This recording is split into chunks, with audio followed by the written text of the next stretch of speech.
नमस्कार, मी प्राजक्ता तांडेल बुलेटिनमध्ये आपलं सगळ्यांचं स्वागत। आणि बातमीपत्राच्या सुरुवातीला एक मोठी बातमी आहे। कोल्हापूरमधून शालेय मुलींना अश्लील फिल्म दाखवणाऱ्या नराधम शिक्षकाला अटक करण्यात आलेली आहे। विजयकुमार बागडी याला पोलिसांनी अटक केली आहे। 7 पीडित मुलींनी त्याच्या विरोधात तक्रार दिली होती आणि त्याच पार्श्वभूमीवर या शिक्षकाला अटक करण्यात आलेली आहे। या क्षणाची अतिशय मोठी बातमी आपण पाहतोय।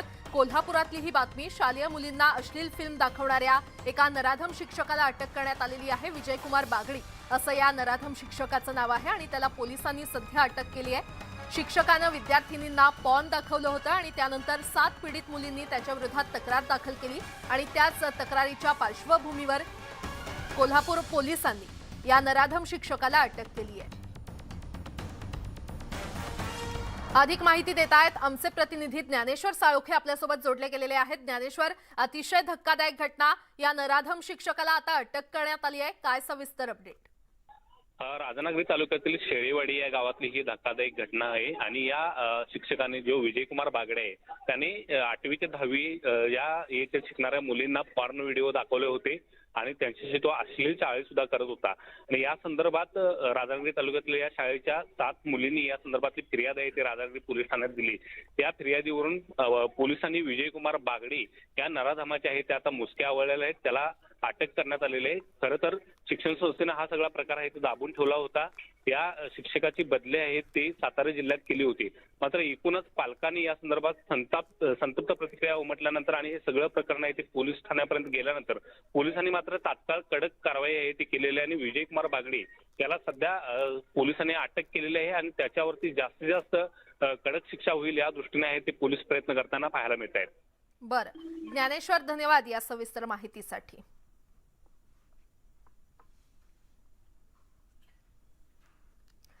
आणि आता नाशिकमधून मोठी बातमी, देवळाली कॅम्प परिसरात बिबट्याला जेरबंद करण्यात यश आलेलं आहे। पगारे चाळ परिसरात लावलेल्या पिंजऱ्यात हा बिबट्या अडकलाय। वन विभागानं लावलेल्या पिंजऱ्यामध्ये रात्री 8च्या सुमारास बिबट्या जेरबंद झालाय।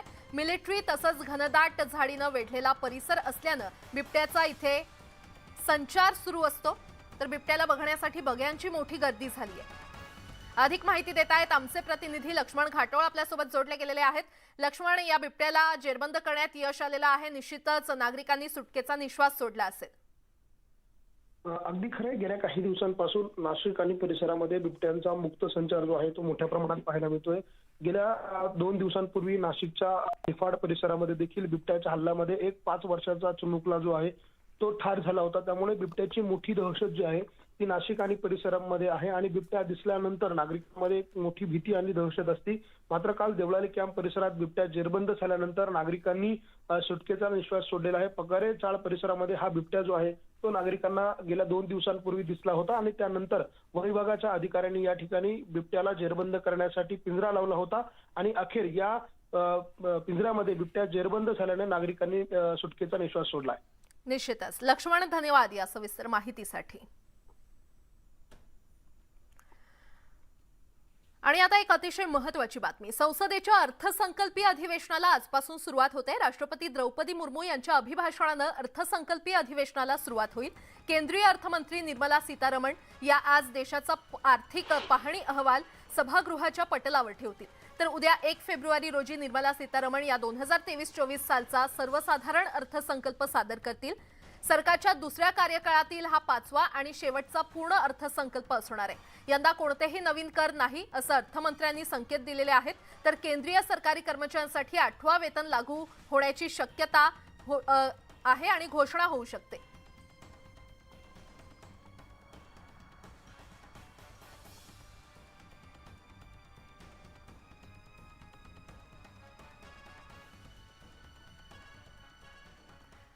आणि आता मुंबईकरांसाठी एक महत्त्वाची बातमी, आशिया खंडातील सर्वात श्रीमंत महापालिका म्हणून ओळख असलेल्या बीएमसीचं यंदाचं बजेट या आठवड्यात 2 किंवा 3 फेब्रुवारीला मांडलं जाणार आहे। यंदा मुंबई महापालिका प्रशासक आणि आयुक्त डॉक्टर इक्बाल सिंग चहल अर्थसंकल्प मांडणार आहेत। गेल्या 2 अर्थसंकल्पांप्रमाणेच यावेळी देखील आरोग्य विभागाचं सक्षमीकरण, पालिका शाळांचा शैक्षणिक दर्जा उंचावणं तसंच मुंबईकरांना रस्ते, फुटपाथ आणि पूल या पायाभूत सुविधा उपलब्ध करून देण्यासाठी भरीव तरतूद केली जाणार असल्याचं सांगितलं जातंय। यंदाच्या अर्थसंकल्पात सुमारे 4.5 कोटींची वाढ होण्याची शक्यता आहे। पालिकेची निवडणूक तोंडावर असल्यानं कोणतीही करवाढ होणार नसल्याचे संकेत देखील देण्यात आले।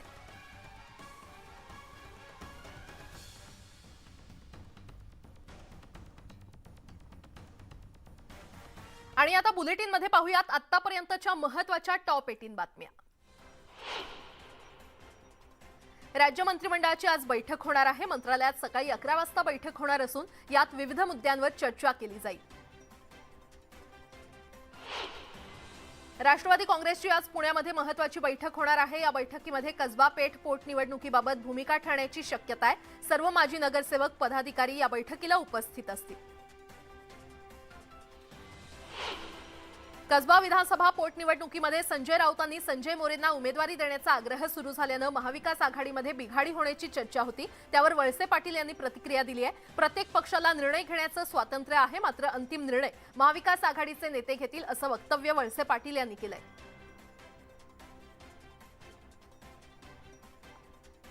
बिघाडी व्हायचं काही कारण नाही, कारण शेवटी प्रत्येक पक्षाला आपापल्या पद्धतीने निर्णय घ्यायचं स्वातंत्र्य आहेच, पण तरीसुद्धा अंतिम निर्णय घेताना महाविकास आघाडीमधले सगळे पक्ष एकत्र बसून त्याच्यातला निर्णय घेतील।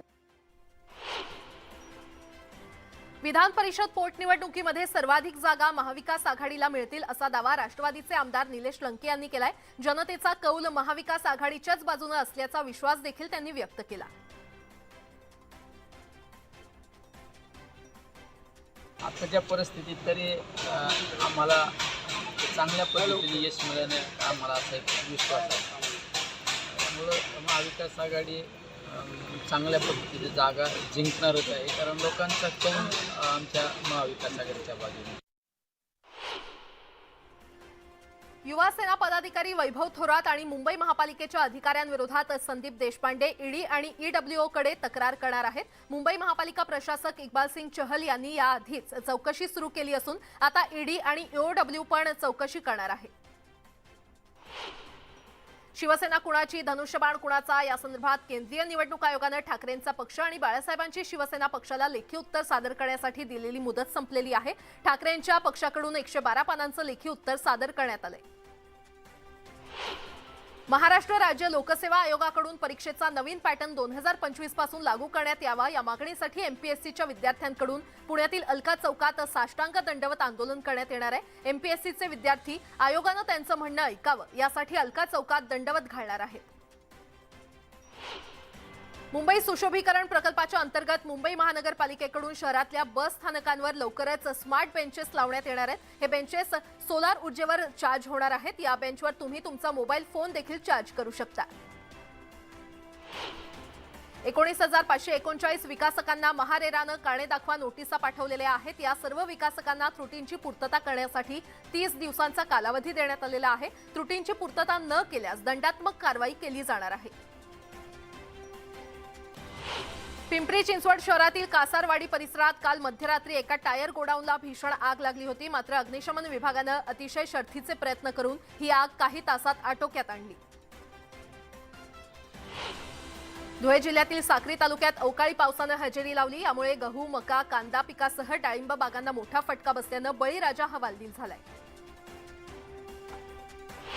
औरंगाबाद महापालिकेने पाणीपट्टी वसुलीसाठी मोहीम सुरू केलेली आहे। 130 कोटींपैकी केवळ 16% पाणीपट्टी वसुली झाली आहे। त्यामुळे पाणी पुरवठा करण्यास मनपाला अनेक अडचणींचा सामना करावा लागतोय। प्रजासत्ताक दिनाला कर्तव्य पथावरील परेडमध्ये सादर करण्यात आलेल्या महाराष्ट्राच्या चित्ररथाला दुसरा क्रमांक मिळालेला आहे। 3.5 शक्तीपीठ आणि नारी शक्तीचा सन्मान करणारा महाराष्ट्राचा चित्ररथ दुसऱ्या क्रमांकावर राहिलाय, तर उत्तराखंडच्या चित्ररथाला पहिला क्रमांक मिळालाय। अयोध्येतल्या राम मंदिरातील मूर्तीसाठी नेपाळहून 2 शाळीग्राम आणले जात आहेत। दरभंगामध्ये या प्राचीन शिळांचं दर्शन घेण्यासाठी नागरिकांनी मोठी गर्दी केली।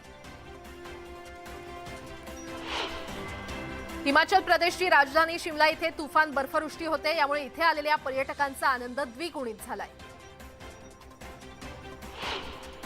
हिमाचल प्रदेशातील नाहनमधील राष्ट्रीय महामार्गावर भूस्खलन झालं। भूस्खलनामुळे वाहतुकीवर परिणाम झाला असून महामार्गावर वाहनांच्या रांगा लागलेल्या आहेत। दरम्यान वाहतूक पर्यायी मार्गाने वळवण्यात आली आहे।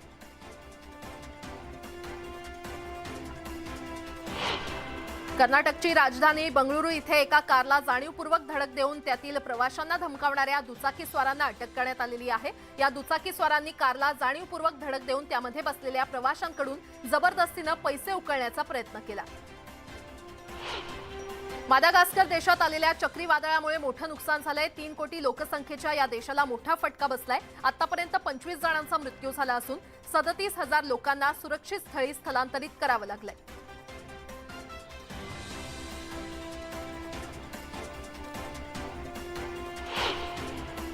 रशियाकडून सातत्यानं देण्यात येत असलेल्या धमक्यांच्या पार्श्वभूमीवर डेन्मार्कनं हवाई सैन्य सरावाला सुरुवात केलेली आहे. F-16 लढाऊ विमानांचा सराव करण्यात आलेला आहे. डेन्मार्कच्या सैन्य तळावरून या लढाऊ विमानांनी उड्डाण करत रशियाला एक प्रकारे इशारा देण्याचा प्रयत्न केलाय.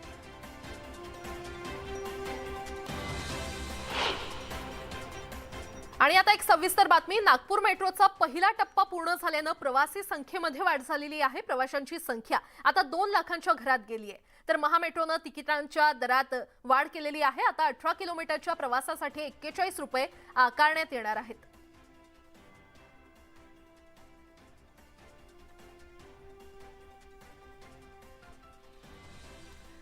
पालघर मुंबई अहमदाबाद राष्ट्रीय महामार्गावर कार आणि लक्झरी बसचा भीषण अपघात झालाय. या अपघातात कारमधील 4 जणांचा मृत्यू झालाय. डहाणूतील महालक्ष्मी जवळ हा भीषण अपघात झाला. गुजरातहून मुंबईकडे जाणाऱ्या भरधाव कारवरील चालकाचं नियंत्रण सुटल्यानं विरुद्ध दिशेनं येणाऱ्या लक्झरी बसवर ही कार धडकली. पहाटे 5 वाजण्याच्या सुमारास हा अपघात झाला. कारमधील 4ही प्रवासी गुजरातच्या बारडोलीमधील रहिवासी असल्याची माहिती पोलिसांनी दिली आहे.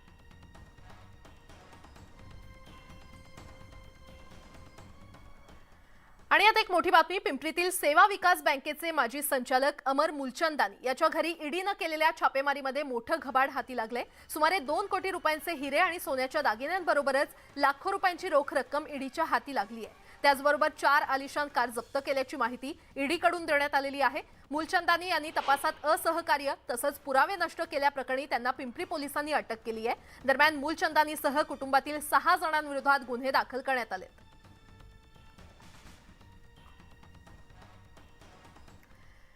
केंद्रीय कोळसा मंत्र्यांच्या नावाचा वापर करून 1 कोटी रुपयांची खंडणी मागणाऱ्या एका आंतरराज्यीय रॅकेटचा नागपूर पोलिसांनी पर्दाफाश केलाय. या रॅकेटचा सूत्रधार मयंक कुमार उर्फ वंश अगरवाल आणि कथित पत्रकार पियुष पुरोहित यांना पोलिसांनी अटक केली आहे. मयंकचे सहकारी संजय बघेल आणि संजित बघेल यांना देखील पोलिसांनी अटक केलेली आहे. तर पियुष हा मध्य प्रदेशात साप्ताहिक आणि वेब पोर्टलचा प्रतिनिधी आहे. आरोपी मध्य प्रदेशातील एका कोळसा उद्योजकाला 1 कोटी रुपयांची त्यानं मागणी केली होती. 4 लोकांच्या विरोध गुन्हा दाखल करण्यात आला होता. यामध्ये आतापर्यंतचे पोलीस टीम बँगलोरवरून हे जे फोन नंबर अननोन फोन नंबरवरून एका मोठ्या व्यक्तीचे ऑफिसचे स्टाफ म्हणत होता त्यांना बँगलोरवरून आणण्यात आला होता आणि तपासा चौकशीनंतर त्यांना अटक करण्यात आला होता.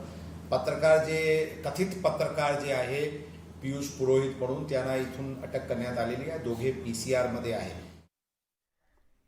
तिकडे पुण्यामध्ये कोयता गँग आणि रस्त्यावरील वाढत्या गुन्हेगारीमुळे शांतताप्रिय पुण्याची ओळख आता वेशीवर टांगली आहे. बरं इतकंच नाही तर या गुन्हेगारांनी आता पोलिसांनाच आव्हान देण्यास सुरुवात केली आहे. एकीकडे गुन्हेगारी वाढत असताना दुसरीकडे वॉन्टेड आणि फरार आरोपींना जेरबंद करण्यात पोलिसांना यश मात्र येत नाहीये. पाहूयात. पुण्यात 2504 गुन्हेगार वॉन्टेड. रोज वाढतीये फरार आरोपींची संख्या. पुणे पोलिसांसमोर मोठं आव्हान. पुण्यात कोयता गँगनं धुमाकूळ घातला असतानाच आता आणखी एक धक्कादायक माहिती समोर आली आहे. पुणे पोलिसांच्या दप्तरी तब्बल 2500हून अधिक गुन्हेगार वॉन्टेड आहेत. तर 54 आरोपींना फरार घोषित करण्यात आलंय. या फरार आणि पाहिजे आरोपींचा ठावठिकाणा लागत नसताना वर्षागणिक त्यांची संख्या वाढतीये. विशेष म्हणजे यामध्ये गंभीर गुन्ह्यांची नोंद असलेल्या आरोपींचाही समावेश आहे. या पार्श्वभूमीवर पुणे पोलिसांनी विशेष मोहीम राबवत गुन्हेगार दत्तक घेऊन त्यांचा शोध सुरू केलाय.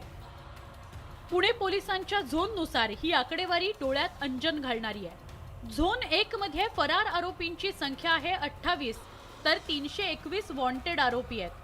झोन 2 मध्ये फरार आरोपी 1 तर वॉन्टेड 501. झोन 3 मध्ये फरार 7 तर वॉन्टेड आरोपींची संख्या 345. झोन 4 मध्ये फरार आरोपी 10 तर 426 वॉन्टेड आरोपी. झोन 5 मध्ये फरार 8 तर वॉन्टेड आरोपींची संख्या 608. एकूण फरार आरोपी 54 तर एकूण वॉन्टेड आरोपींची संख्या आहे 2504 इतकी. यादी बनवण्यामागचा उद्देशच हा आहे की शरीराविरुद्धचे जे गुन्हे घडत आहेत त्यांना प्रतिबंध व्हावा किंवा वारंवार गुन्हे करणारे जे गुन्हेगार आहेत त्यांच्यावर पोलिसांची निगराणी राहावी किंवा त्यांच्यावर योग्य ती प्रतिबंधक कारवाई व्हावी या उद्देशाने ही यादी तयार करण्यात आलेली आहे.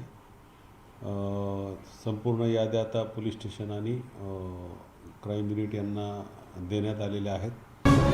पुणे शहरात दरवर्षी 10,500 गुन्ह्यांची नोंद होते. त्यामध्ये खून, मारामारी, लुटमार, तोडफोड, फसवणूक, दरोडे अशा गंभीर गुन्ह्यांचा समावेश आहे. तर बलात्कार आणि विनयभंग यासारख्या महिला अत्याचाराच्या घटनाही वाढतातच आहे. मात्र घरफोडी आणि चोऱ्यांच्या गुन्ह्यांची उकल करण्यात पोलिसांना यश येताना दिसत नाही. रेकॉर्डवरील जे गुन्हेगार आहे, शरीराविरुद्धचे असू द्या किंवा इतर गुन्हेगार असू द्या, तर त्यांचा या ठिकाणी आज आम्ही सर्व झोनमधील गुन्हेगार, रेकॉर्डवरील गुन्हेगार बोलवले होते आणि मग त्याबद्दल कुठल्या पोलीस स्टेशनला तो गुन्हेगार हवा आहे का, कुठल्या गुन्ह्यात फरारी आहे का किंवा त्याच्यावर काही कारवाई करणे बाकी आहे काय आणि त्या गुन्हेगाराची माहिती इतर पोलीस स्टेशनच्या सुद्धा तपास पथकाला वगैरे व्हावी, गुन्हेगारी कमी व्हावी, नियंत्रणात यावी, हा त्यामागचा उद्देश आहे. पुणे शहरात जवळपास 1976 सालापासून वेगवेगळ्या गुन्ह्यातील तब्बल 2,504 आरोपी वॉन्टेड आहेत. तर न्यायालयाने फरार घोषित केलेले 54 गुन्हेगार यांचा पोलिसांकडून शोध घेतला जातोय. त्यासाठीच पोलिसांनी आरोपी दत्तक योजना सुरू केली असली तरी तिला कितपत यश येतंय हेही बघावं लागेल. व्हिडिओ जर्नलिस्ट गणेश कदमसह वैभव सोनवणे, न्यूज 18 लोकमत, पुणे. तिकडे काश्मीर खोऱ्यात गेल्या काही दिवसांपासून जोरदार बर्फवृष्टी सुरू आहे. बर्फवृष्टीमुळे राज्यातील तापमानात मोठी घट नोंदवण्यात आलेली आहे. मोठ्या प्रमाणावर झालेल्या बर्फवृष्टीमुळे रस्त्यांवर, झाडांवर आणि घरांवर सर्वत्र बर्फाची जणू मखमली चादर पसरल्याचं चित्र दिसतंय. काश्मीरमधील पर्यटकांचं आकर्षण असणारे दल लेक इथे देखील पारा खाली गेल्यानं गोठलेला आहे. तर जम्मू काश्मीरमधील पर्यटकांसोबतच स्थानिक लोक देखील या बर्फवृष्टीचा आनंद घेत आहेत. गेल्या काही दिवसांपासून सतत होणाऱ्या या हिमवर्षावामुळे येथील जनजीवन विस्कळीत झालंय. बर्फवृष्टीमुळे रस्ते तसंच हवाई वाहतुकीवर देखील मोठा परिणाम झालेला आहे.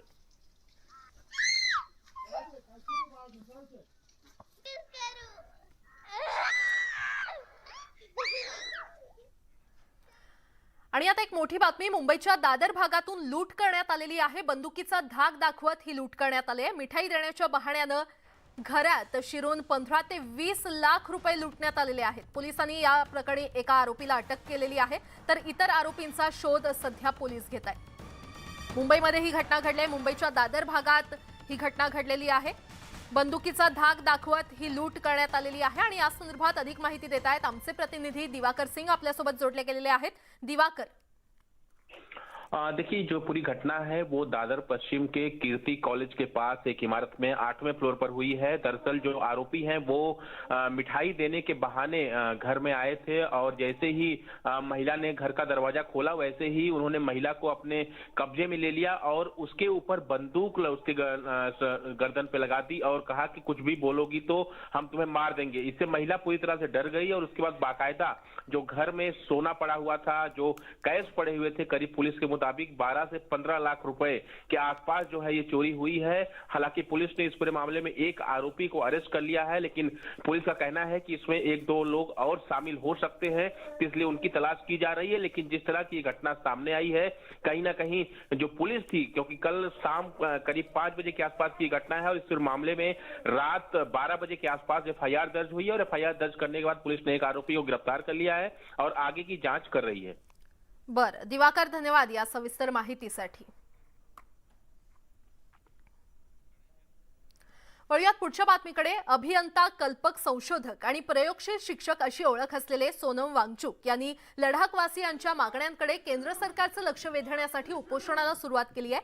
26 जानेवारीपासून 18,380 फूट उंचीवरील खारदुंगला येथे त्यांनी उपोषणाला सुरुवात केली आहे. वांगचुक यांच्या या उपोषणाला स्थानिकांचा देखील वाढता पाठिंबा पाहायला मिळतोय.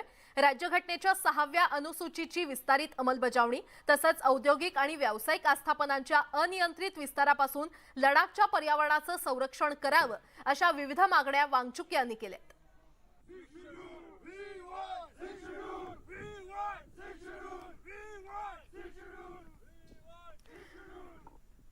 तर तर आपण पाहतोय पर्यावरणवादी सोनम वांगचुक यांनी उणे 40 अंश सेल्सिअस तापमानामध्ये उपोषण सुरू केलेलं आहे. हिमनद्या वाचवण्यासाठी आणि लडाखी नागरिकांच्या मुद्द्यावर त्यांनी उपोषणाचं हे हत्यार उपसलंय. पाहूयात.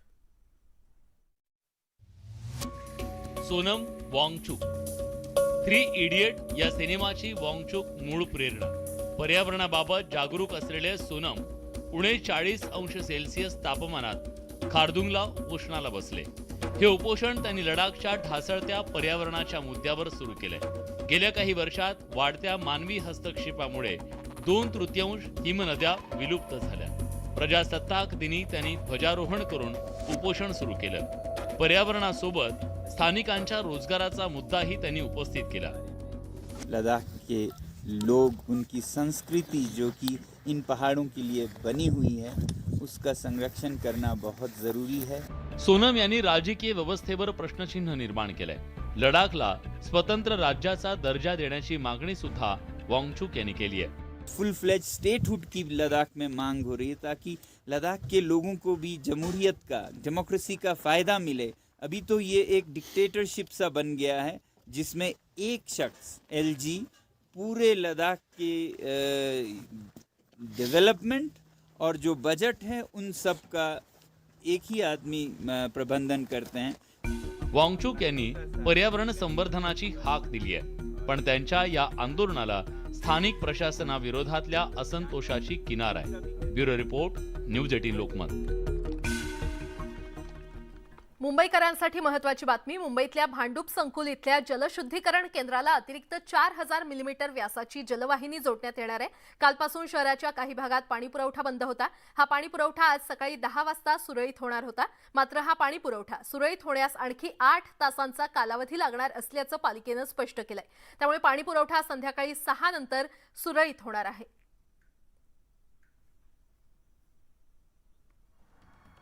मुंबईकरांसाठी ही महत्त्वाची बातमी. मुंबईतल्या भांडूप संकुल इथल्या जलशुद्धीकरण केंद्राला अतिरिक्त 4000 मिलीमीटर व्यासाची जलवाहिनी जोडण्यात येते आणि त्यामुळे पाणीपुरवठा बंद करण्यात आला होता. मात्र आता हा पाणीपुरवठा सुरळीत होण्यास आणखी काही वेळ लागणार आहे. संध्याकाळपर्यंत हा पाणीपुरवठा सुरळीत होणार आहे.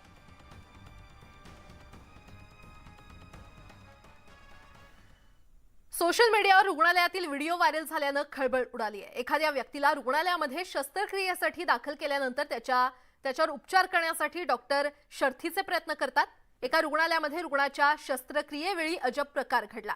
एक रुग्ण ऑपरेशन थिएटरमध्ये असताना डॉक्टरांमध्ये जोरदार भांडण झालं. रुग्णाची शस्त्रक्रिया सुरू असताना डॉक्टरांमध्ये झालेली शाब्दिक चकमक कॅमेऱ्यामध्ये कैद झाली असून हा व्हिडिओ सध्या चांगलाच व्हायरल होतोय.